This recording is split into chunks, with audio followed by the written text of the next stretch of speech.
Chers amis, il y a 3 ans, le 15 février 2015, nous avons eu les mêmes lectures et j'ai prêché sur l'évangile de Marc. Donc, comme vous vous souvenez parfaitement de ce que je vais dire, je ne vais pas répéter les mêmes choses, je vais prêcher sur l'épître, sur le chapitre 10 de la première épître aux Corinthiens, que je vais relire dans son ensemble, les versets 23 à 33. Tout est permis, dit-on, mais je dis, tout n'est pas utile. Tout est permis, mais tout n'est pas constructif. Que personne ne cherche son propre intérêt, mais celui d'autrui. Tout ce qui se vend au marché, mangez-en sans vous poser de questions par motif de conscience. Car il est écrit, au Seigneur, la terre et tout ce qui la remplit. Si vous êtes invité par quelqu'un qui n'est pas croyant et que vous vouliez vous rendre chez lui, mangez tout ce qu'on vous sert sans vous poser de questions par motif de conscience. Mais si quelqu'un vous dit « Cela est de la viande offerte aux idoles en sacrifice », n'en mangez pas à cause de celui qui vous a prévenu et par motif de conscience. Je ne parle pas de votre conscience à vous, mais de celle d'autrui. En effet, pourquoi ma liberté serait-elle jugée par la conscience d'un autre? Si je participe à un repas dans l'action de grâce, pourquoi me blâmer pour cette nourriture dont je rends grâce? Tout ce que vous faites, manger, boire ou toute autre action, faites-le pour la gloire de Dieu. Ne soyez un obstacle pour personne, ni pour les Juifs, ni pour les païens, ni pour l'Église de Dieu. Ainsi, moi-même, en toutes circonstances, je tâche de m'adapter à tout le monde, sans chercher mon intérêt personnel, mais celui de la multitude des hommes, pour qu'ils soient sauvés. Passage très intéressant de Paul, très actuel pour des raisons qui peuvent être abordées sur un plan éthique, d'une part, et sur un plan mystique, d'autre part. Sur un plan éthique, tout est permis. Oui, Jésus nous a libérés de la loi de l'époque. Ainsi, la loi de l'époque, nous l'avons entendu, interdit de toucher une personne qui a une maladie de peau, mais Jésus n'en a que faire. Il touche le lépreux pour le guérir, parce que ce qui compte, ce n'est pas la loi, mais l'homme qui est au centre. Les règles de pureté, comme le fait de se laver les mains forcément avant de manger, Jésus les a abrogées. Les questions de nourriture entre les aliments autorisés et pas autorisés, Jésus les a abrogées. Et Paul justifie cela en citant le psaume 24, « La terre appartient au Seigneur. Dieu a tout créé ce qui est sur la terre. Tout ce qui est comestible est créé par Dieu. Alors pourquoi Dieu aurait-il créé des choses comestibles qui seraient rendues impropres, impures, pour être mangées? Donc Paul rassure ses interlocuteurs. Si vous êtes invité par un non-chrétien, peut-être va-t-il vous donner une viande qui est offerte à des idoles. Peut-être va-t-il vous offrir une viande, même certainement, qui est abattue selon des rituels qui n'est pas prévu par la loi juive. Peut-être va-t-il vous donner à manger de la nourriture normalement qui est interdite, sous-entendu comme du porc, comme des crustacés, que sais-je. Mais vous pouvez en manger tranquillement. Finalement, dans notre réflexion éthique, ce à quoi nous invite Paul, c'est de distinguer les règles qui sont nécessaires pour faire respecter la dignité de la création et la dignité de l'homme, d'une part, et d'autre part, des règles secondaires qui sont absolument sans importance.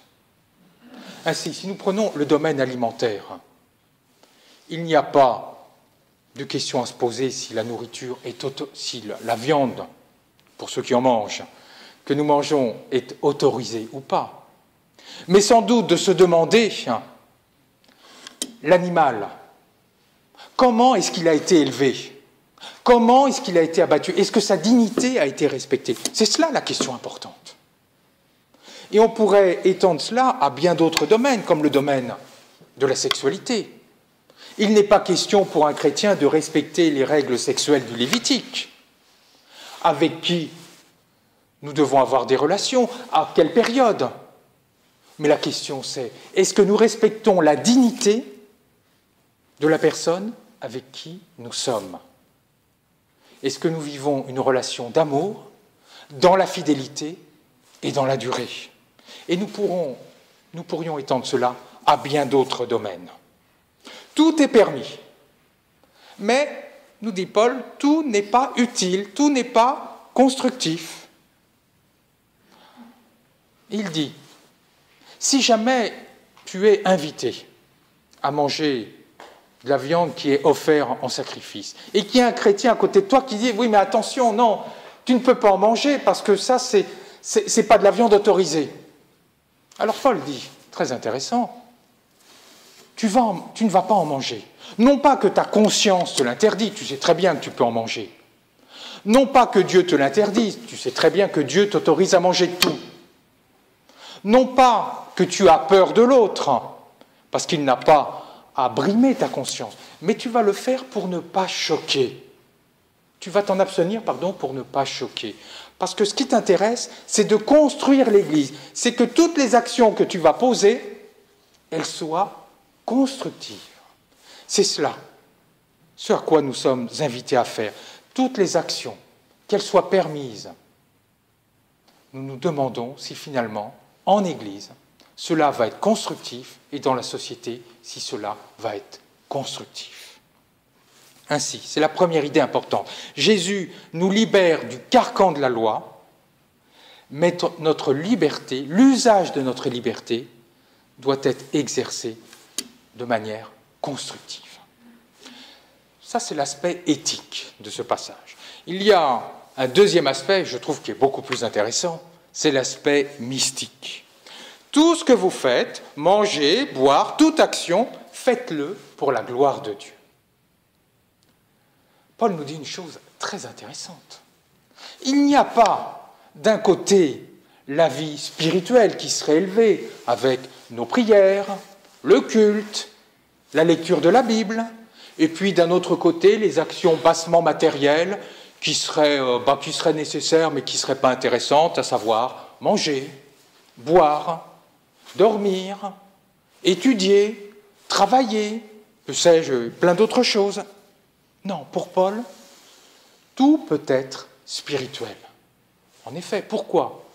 Est-ce que Dieu nous aurait créés dans une condition qui ne pourrait pas être bonne, qui ne pourrait pas être sainte? Si Dieu a voulu que nous dormions, que nous mangions, que nous buvions, que nous travaillions, c'est que cela peut être saint. C'est que dans ces actions-là, nous pouvons être unis à Dieu. Alors comment faire pour que nos actions soient unies à Dieu, qu'elles soient saintes, c'est-à-dire, oui c'est ça, unies à Dieu? 3 conseils, finalement. D'abord, Paul nous dit l'essentiel. Tout ce que vous faites, faites-le pour la gloire de Dieu. C'est-à-dire, tu n'agis pas pour toi-même, tu agis pour la gloire de Dieu. Tu es comme l'intendant de Dieu, le lieutenant de Dieu, dans toutes les actions que tu fais, même les plus banales, dans ta vie quotidienne. Tout d'abord, nous pouvons offrir nos actions à Dieu, même les plus banales. Nous pouvons, par exemple, le matin, dire, voilà, je dois faire aujourd'hui telle chose, je vais travailler, je vais faire ça. Nous pouvons l'offrir mentalement à Dieu. Et permettez-moi, je l'ai déjà fait, de citer ce mystique du XVIIe siècle, Laurent de la Résurrection, qui était au départ c'était un militaire, qui a eu une vie bien agitée, et puis il est devenu carme. Et puis comme il n'était pas bon à grand-chose, entre guillemets, on l'a dit, tu vas être cordonnier, puis quand il ne pouvait plus être cordonnier, on l'a mis à la cuisine. Et qu'est-ce qu'il dit? Il dit une chose très intéressante. Il dit, quand je retourne mon omelette, je le fais pour la gloire de Dieu. Et quand j'ai fini mon omelette, je me prosterne à terre Et je remercie Dieu qui m'a permis de faire cette omelette. Quoi de plus banal que faire une omelette? Ben oui, il le fait pour la gloire de Dieu. Il dit quand je ne suis même pas capable de faire une omelette, parce que je suis trop fatigué, même quand je soulève un fétu de paille, je le fais pour la gloire de Dieu. Tout ce que nous faisons, les actions les plus banales, nous pouvons les faire pour la gloire de Dieu en les lui offrant. Deuxième conseil que l'on peut prendre de Paul pour agir pour la gloire de Dieu, c'est agir avec sérieux. Mais oui, si tu agis pour Dieu, si tu donnes tes actes à Dieu, tu vas les faire de manière sérieuse. Souvenez-vous, celles et ceux d'entre nous, et je pense que c'est tout le monde, quand nous sommes tombés amoureux la première fois, et que nous avons invité notre bien-aimé chez nous, nous avons préparé un repas. Le repas, on l'a préparé vraiment avec soin. On n'a pas ouvert vite fait une boîte de haricots verts et puis réchauffé au micro-ondes. Il n'y avait pas, à mon époque, mais en tout cas à la casserole. Non, nous y avons mis tout notre cœur. Donc nos actions quotidiennes, même les plus banales, quand nous les offrons à Dieu, nous les faisons avec cœur, avec soin, avec sérieux. Dernier conseil, si nous agissons pour Dieu, les résultats, ils ne sont pas pour nous, ils sont pour Dieu. Quand tu places, pour ceux d'entre nous qui ont suffisamment d'argent, quand tu places ton argent à la banque, le banquier, il va faire tout son possible pour faire fructifier ton argent, mais après, les résultats, ils ne lui appartiennent pas. Eh bien, nous, c'est pareil. Nous faisons de notre mieux, mais les résultats de nos actions, ils ne dépendent pas de nous, nous les laissons à Dieu. Ignace de Loyola, le fondateur des Jésuites, qui voulait contrer la réforme protestante, il faut le dire, mais il dit une chose très intéressante. En toute chose, agis comme si tout dépendait de toi. En toute chose, agis comme si ce que tu fais dépendait de Dieu seul. Nous agissons comme si tout dépendait de nous, mais nous laissons tout dans les mains de Dieu. Donc notre vie peut être sainte, oui, toute notre vie peut être unie à Dieu quand nous agissons pour sa gloire, c'est-à-dire quand nous lui offrons nos actions, quand nous agissons avec sérieux et quand nous sommes détachés des fruits de nos actions. Pour conclure, j'aimerais rappeler les deux idées essentielles de ce texte de Paul. Nous sommes libres spirituellement, mais nous exerçons notre liberté de manière constructive. Et deuxièmement, toute notre vie peut être sainte et unie à Dieu quand nous agissons pour sa gloire. Chers amis, chères sœurs et frères, puisse notre culte, puisse notre journée, puisse notre semaine être à la gloire de Dieu. À Dieu seul soit la gloire. Amen.